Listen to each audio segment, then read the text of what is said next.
Hello student, good morning and welcome to our channel pro education. तो आज है 12 मार्च और आज के करंट अफेयर के जितने भी इम्पोर्टेंट क्वेश्चन हैं उन्हें हम लोग अपने इस वीडियो में कवर करेंगे। तो अगर आप मेरे चैनल पर नए हैं तो प्लीज़ मेरे चैनल को सब्सक्राइब कर लीजिएगा और बेल आइकन प्रेस कर लीजिएगा ताकि आने वाले नेक्स्ट वीडियो का नोटिफिकेशन आप तक पहुँच सके। तो चलिए शुरू करते हैं आज के करंट अफेयर का फर्स्ट क्वेश्चन। आज का पहला क्वेश्चन है, डिजिटल पेमेंट स्कोर कार्ड में किस बैंक ने प्रथम स्थान प्राप्त किया है?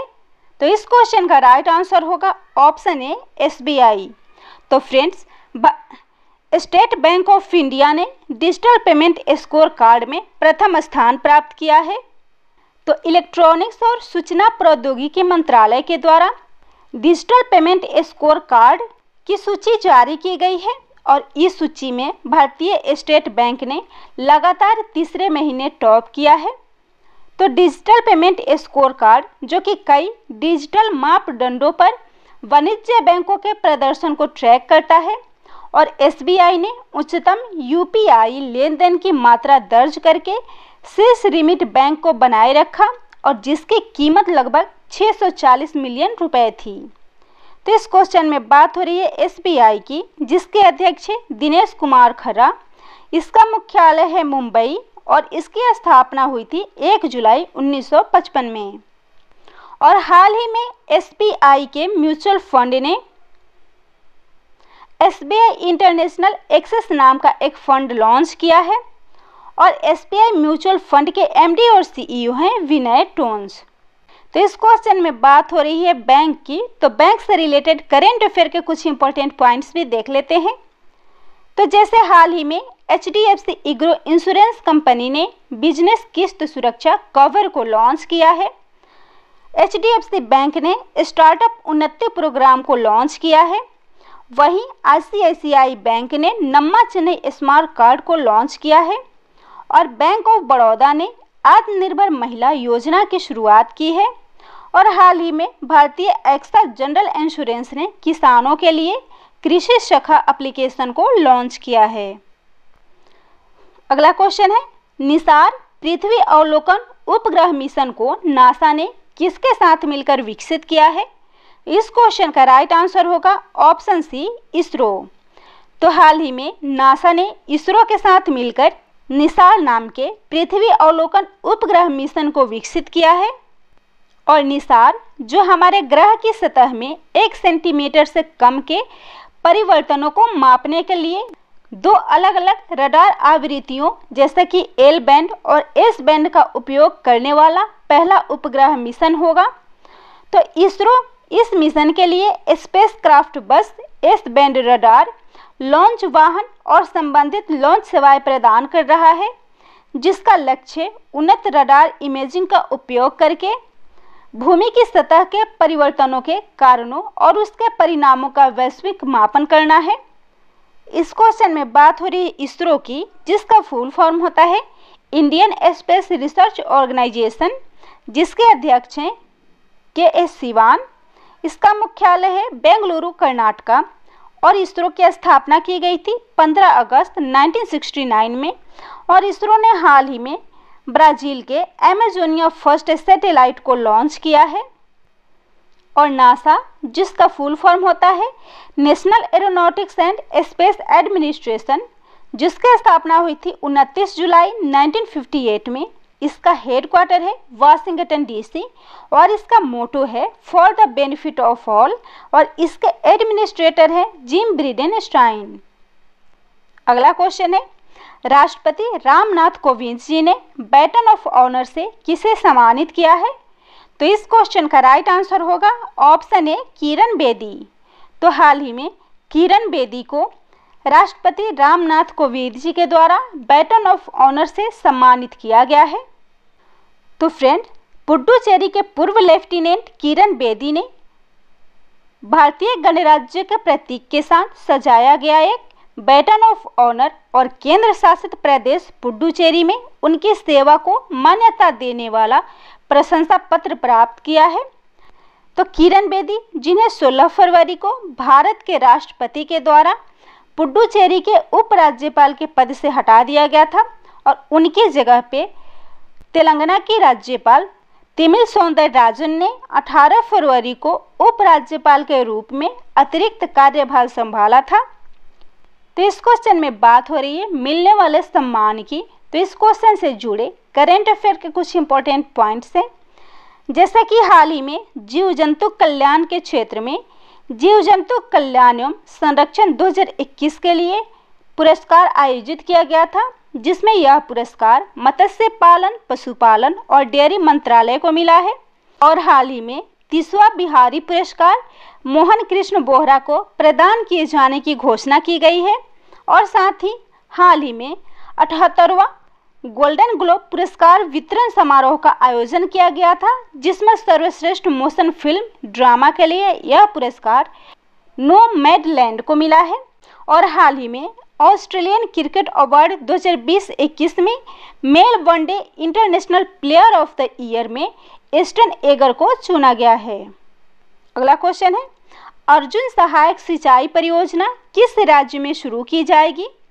तो इस क्वेश्चन का राइट आंसर होगा ऑप्शन सी, उत्तर प्रदेश।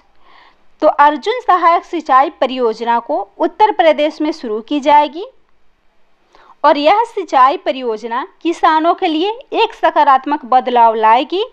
और यह 2600 करोड़ रुपए की सिंचाई परियोजना है और यह धसान नदी पर बनाई जा रही है। और यह परियोजना उत्तर प्रदेश के बांदा, महोबा और हमीरपुर के 168 गांवों में 1.5 लाख किसानों की सिंचाई सुविधा प्रदान करेगी। तो इसको बनाया जा रहा है धसान नदी पे। यह बेतवा नदी की एक दाहिनी किनारे की सहायक नदी है और यह मध्य प्रदेश के रायसेन जिले में बेगमगंज तहसील से निकलती है। और इस नदी की लंबाई 365 किलोमीटर है और इस पर लहचूरा बांध बनाया गया है। तो इस क्वेश्चन में बात हो रही है उत्तर प्रदेश की, जिसकी राजधानी है लखनऊ। मुख्यमंत्री हैं योगी आदित्यनाथ, राज्यपाल है आनंदीबेन पटेल, उच्च न्यायालय है इलाहाबाद उच्च न्यायालय और लोकसभा सीट है 80, राज्यसभा सीट है 31, विधानसभा सीट है 404। और यहाँ की योजनाएं हैं, जैसे यह राज्य पेपरलेस बजट पेश करने वाला पहला राज्य बना है।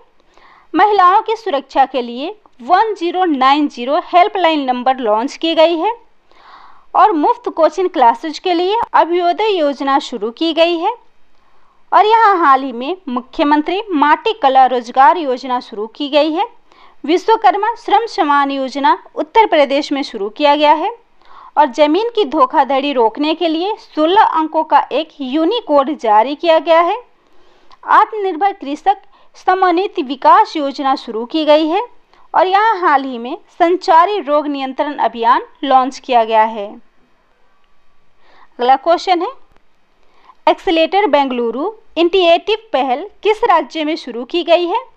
तो इस क्वेश्चन का राइट आंसर होगा ऑप्शन बी, कर्नाटका।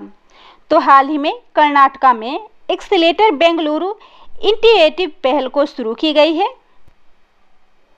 तो एक्सीलेटर बेंगलुरु एक क्यूरेटेड 6 महीने का त्वरित कार्यक्रम है और यह महिलाओं को अपना समर्थन प्रदान करेगा ताकि महिलाओं के स्वामित्व वाले सूक्ष्म व्यवसाय को बढ़ाने में मदद मिल सके। और यह पहल consortium of women entrepreneurship association और global alliance for mass entrepreneurship और federation of Karnataka chamber of commerce and industry के द्वारा संयुक्त रूप से शुरू की गई है। तो federation of Karnataka chamber of commerce and industry, तो मैसूर चैम्बर ऑफ कॉमर्स की स्थापना भारत रत्न से सम्मानित सर एम विश्वेश्वरैया ने की थी, जो एक इंजीनियरिंग जीनियस, एक राजनेता, एक दूरदर्शी और महान इंस्टीट्यूशन बिल्डर थे और वे 1920 तक इसके पहले अध्यक्ष रहे थे। और इस चैम्बर को बाद में federation of Karnataka chamber of commerce and industry में परिवर्तित कर दिया गया और यह कर्नाटक में व्यापार, सेवा क्षेत्रों और उद्योगों के लिए एक शीर्ष संगठन है। तो इस क्वेश्चन में बात हो रही है कर्नाटक की, जिसकी राजधानी है बेंगलुरु। मुख्यमंत्री हैं बी एस येदियुरप्पा, राज्यपाल हैं वजुभाई वाला, राष्ट्रीय उद्यान है बांदीपुर राष्ट्रीय उद्यान और नागरहोल राष्ट्रीय उद्यान। और कर्नाटक जिसके शीर्षी सुपारी को जीआई टैग मिला है। देश का पहला रेल म्यूजियम कर्नाटक में खोला गया है और पहला सैंडलवुड संग्रहालय को मैसूर कर्नाटक में स्थापित किया जाएगा और देश का पहला फूल संस्करण केंद्र कर्नाटक में स्थापित किया जाएगा। अगला क्वेश्चन है, भारतीय रिजर्व बैंक ने किस बैंक को प्रॉम्प्ट करेक्टिव एक्शन यानी कि पीसीए फ्रेमवर्क से बाहर कर दिया है? इस क्वेश्चन का राइट आंसर होगा ऑप्शन बी, आईडीबीआई बैंक। तो भारतीय रिजर्व बैंक ने हाल ही में आईडीबीआई बैंक को प्रॉम्प्ट करेक्टिव एक्शन यानी कि पीसीए फ्रेमवर्क से बाहर कर दिया है। तो आईडीबीआई बैंक को इसके वित्तीय प्रदर्शन में सुधार के परिणाम स्वरूप 4 साल के बाद इस फ्रेमवर्क से हटा दिया गया है और इसका कारण यह है कि बैंक ने पूंजी पर्याप्तता, उत्तोलन अनुपात, परिसंपत्ति की गुणवत्ता और परिसंपत्तियों पर रिटर्न के लिए सीमाएं तोड़ दी थी और मार्च 2017 के महीने में शुद्ध एनपीए 13% से अधिक था।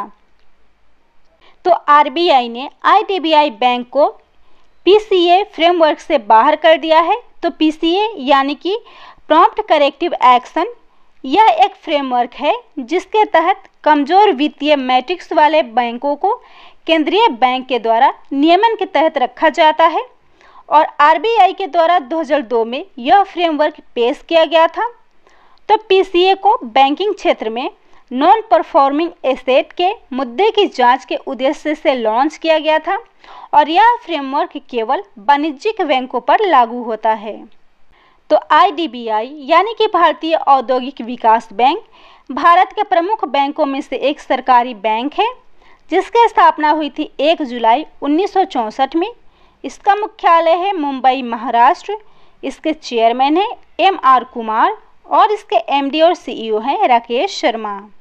अगला क्वेश्चन है, मेडिकल कंपनी ग्लेनमार्क फार्मा ने किससे अपना नया ब्रांड एम्बेसडर नियुक्त किया है? तो इस क्वेश्चन का राइट आंसर होगा ऑप्शन डी, रोहित शर्मा। तो हाल ही में मेडिकल कंपनी ग्लेनमार्क फार्मा ने रोहित शर्मा को अपना नया ब्रांड एम्बेसडर बनाया है। तो रोहित शर्मा जो कि दुनिया के पहले एकमात्र ऐसे बल्लेबाज हैं जिन्होंने 4 टी20 शतक बनाए हैं और इसके साथ ही एक ऐसे बल्लेबाज हैं जिन्होंने वनडे में 150 प्लस की 8 पारियां खेली है और उन्हें हाल ही में ग्लेनमार्क फार्मास्यूटिकल्स का ब्रांड एम्बेसडर बनाया गया है जो कि भारत में एक फार्मास्यूटिकल कंपनी है। इसकी स्थापना हुई थी 1977 में। इसके संस्थापक है ग्रेशियस सल्ढाना और इसका मुख्यालय है मुंबई, महाराष्ट्र और इसका प्रबंध निदेशक और मुख्य कार्यकारी अधिकारी हैं ग्लेन सल्ढाना। तो इस क्वेश्चन में बात हो रही है ब्रांड एम्बेसडर की। तो इस क्वेश्चन से जुड़े कुछ इंपॉर्टेंट पॉइंट्स हैं, उन्हें भी देख लेते हैं। तो जैसे हाल ही में संयुक्त राष्ट्र गुडविल एम्बेसडर नतालिया वोडियानोवा बनी है, UNICEF goodwill ambassador Priyanka Chopra है और United Nation Association for Development and Peace के लिए goodwill ambassador to the poor Tamil Nadu की एम नेत्रा बनाई गई थी और महेंद्र सिंह कन्याल हाल ही में सीरिया में भारत के नए राजदूत बने हैं और WTF स्पोर्ट्स के ब्रांड एम्बेसडर हरमनप्रीत कौर एवं सुरेश रैना हैं। नेशनल एंटी डोपिंग एजेंसी के ब्रांड एम्बेसडर सुनील सेठी हैं। स्वदेशी लोगों के लिए यूनेस्को सद्भावना दूत के ब्रांड एम्बेसडर यालितजा अपारशियो हैं। सबसे युवा यूनिसेफ गुडविल एम्बेसडर मिली बॉबी ब्राउन हैं और यूनिसेफ इंडिया का युवा ब्रांड एम्बेसडर हिमा दास को बनाया गया है। अगला क्वेश्चन है, वियर एंड पे कॉन्टेक्टलेस पेमेंट वियरेबल डिवाइस को किसने लॉन्च किया है? तो इस क्वेश्चन का राइट आंसर होगा ऑप्शन ए, एक्सिस बैंक। तो हाल ही में एक्सिस बैंक के द्वारा वियर एंड पे कॉन्टेक्टलेस पेमेंट वियरेबल डिवाइस को लॉन्च किया गया है। तो एक्सिस बैंक ने ब्रांड वियर एंड पे के तहत पहनने योग्य संपर्क रहित भुगतान उपकरणों की एक श्रृंखला शुरू की है और यह डिवाइस बैंड, की चेन और वॉच लूप जैसे पहनने योग्य उपकरण के विभिन्न रूपों में आते हैं और यह पहनने योग्य उपकरण सीधे एक्सिस बैंक के ग्राहक के बैंक के खाते से जुड़े होते हैं और यह नियमित डेबिट कार्ड की तरह कार्य करते हैं और यह किसी भी व्यापारिक दुनिया पर खरीद की अनुमति देता है जो संपर्क रहित लेन देन को स्वीकार करता है। तो इसको लॉन्च किया है एक्सिस बैंक ने, जिसकी स्थापना हुई थी 1994 में। इसका मुख्यालय है मुंबई, महाराष्ट्र। इसके एमडी और सीईओ हैं अमिताभ चौधरी और इसका टैगलाइन है दिल से ओपन। अगला क्वेश्चन है, विश्व आर्थिक मंच द्वारा संकलित यंग ग्लोबल लीडर्स की सूची में किस भारतीय अभिनेत्री को शामिल किया गया है? तो इस क्वेश्चन का राइट आंसर होगा ऑप्शन डी, दीपिका पादुकोण। तो विश्व आर्थिक मंच के द्वारा संकलित यंग ग्लोबल लीडर्स की सूची में भारतीय अभिनेत्री दीपिका पादुकोण को शामिल किया गया है। तो दीपिका पादुकोण विश्व आर्थिक मंच द्वारा संकलित यंग ग्लोबल लीडर्स की सूची में शामिल हो गई हैं और इसी के साथ इस सूची में कई भारतीय नागरिक और भारत के मूल व्यक्ति भी शामिल हैं और वे दुनिया के राज्य में सुधार के लिए प्रतिबद्ध नोबेल पुरस्कार प्राप्तकर्ताओं, पुलित्जर विजेताओं, राज्य के अध्यक्षों और मुख्य कार्यकारी अधिकारियों के एक समूह में शामिल हैं। तो forum of young global leaders की स्थापना 2005 में WEF यानी कि वर्ल्ड इकोनॉमिक फोरम के संस्थापक और कार्यकारी अध्यक्ष क्लॉस श्वाब के द्वारा की गई थी, ताकि यह एक ऐसी दुनिया का निर्माण किया जा सके जहां नेता एक सतत भविष्य की जिम्मेदारी लेते हुए तेजी से और जटिल परस्पर चुनौतियों का सामना कर सके। तो इस क्वेश्चन में बात हो रही है विश्व आर्थिक मंच की, जिसका मुख्यालय है कोलोन, स्विट्जरलैंड। इसके संस्थापक है क्लॉस श्वाब और इसकी स्थापना हुई थी जनवरी 1971 में। और इस क्वेश्चन के साथ ही एक इम्पोर्टेंट पॉइंट्स हैं, इन्हें भी देख लेते हैं। मेगा स्टार अमिताभ बच्चन को हाल ही में international federation of film archives के द्वारा एक पुरस्कार से सम्मानित किया जाएगा और अमिताभ बच्चन दुनिया के फिल्म विरासत के संरक्षण के लिए अपने समर्पण और योगदान के लिए international federation of film archives पुरस्कार से सम्मानित होने वाले पहले भारतीय सिनेमा से जुड़े व्यक्ति होंगे। तो FIAF एक विश्वव्यापी संगठन है जिसमें दुनिया भर के फिल्म अभिलेखागार और संग्रहालय शामिल है। इसकी स्थापना हुई थी 17 जून 1938 में और इसका मुख्यालय है ब्रुसेल्स, बेल्जियम। अगला क्वेश्चन है, लूनर स्पेस स्टेशन बनाने के लिए चीन ने किस देश के साथ साझेदारी की है? तो इस क्वेश्चन का राइट आंसर होगा ऑप्शन बी, रूस। तो लूनर स्पेस स्टेशन बनाने के लिए चीन ने रूस के साथ एक साझेदारी की है। तो चीन और रूस की स्पेस एजेंसियों ने संयुक्त रूप से एक लूनर स्पेस स्टेशन का निर्माण करने के लिए अपनी राष्ट्रीय सरकारों की ओर से एक समझौता ज्ञापन पर हस्ताक्षर किए हैं और यह स्पेस स्टेशन सभी देशों के लिए खुला होगा। तो अंतर्राष्ट्रीय वैज्ञानिक चंद्र स्टेशन यानी कि ISLS के रूप में केंद्र, चंद्रमा की सतह और चंद्रमा की कक्षा में निर्मित प्रायोगिक और अनुसंधान सुविधाओं का एक समूह होगा, जिसे चीन और रूस के सहयोग से खोला जाएगा। तो इस क्वेश्चन में बात हो रही है चीन की, जिसकी राजधानी है बीजिंग, करेंसी है रेनमिनबी, राष्ट्रपति है शी जिनपिंग, और रूस जिसके राष्ट्रपति हैं व्लादिमीर पुतिन, राजधानी है मॉस्को और इसकी करेंसी है रूसी रूबल। तो यह था आज के करेंट अफेयर का टॉप 10 इम्पोर्टेंट क्वेश्चन। अगर आप चैनल पर नए हैं तो प्लीज़ मेरे चैनल को सब्सक्राइब कर लीजिएगा और वीडियो को लाइक एंड शेयर कर दीजिएगा।